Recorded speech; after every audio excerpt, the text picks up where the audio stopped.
Hello everyone. We are going through the influenza season now. Influenza বা flu একটি viral disease. এটি সাধারণত June July August মাসে আবার ডিসেম্বর থেকে ফেব্রুয়ারি পর্যন্ত প্রতি বছরই আক্রান্ত করে। এবারও যেমন with high temperature and high humidity এই ভাইরাসটার উপদ্রব বেড়ে যায় এবং this is a respiratory virus.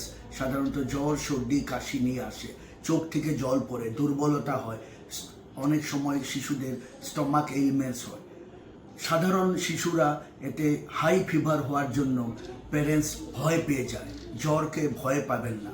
3 থেকে 4 দিনে যেইগুলোর ইমিউনিটি ভালো, সুস্থ আছে, শিশুগুলো খুব তাড়াতাড়ি মুক্তি পেয়ে যায়।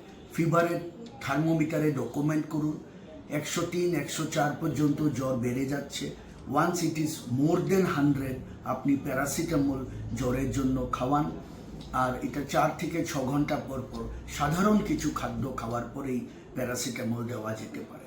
সাথে দিবেন যথেষ্ট পরিমাণে ওআরএস, জল, ফল, মোস্টলি লিকুইড আইটেম। শরীরকে হাইড্রেটেড রাখুন, সুতির বা কটনের কাপড় পরান, ফ্যানের নিচে রাখুন, বাইরে যেতে দিবেন না, ঘরে রাখুন, যাতে আমরা একজন থেকে অপরজনে ভাইরাসটা স্প্রেড না হয়।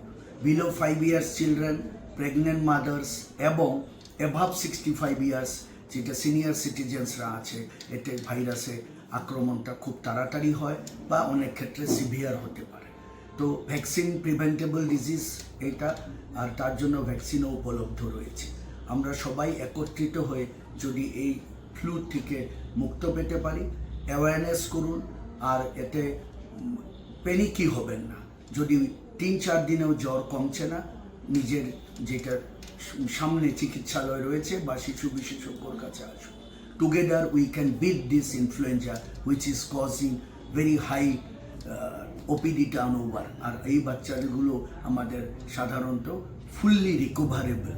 ঠিক আছে, লেট আস ট্রাই। নমস্কার।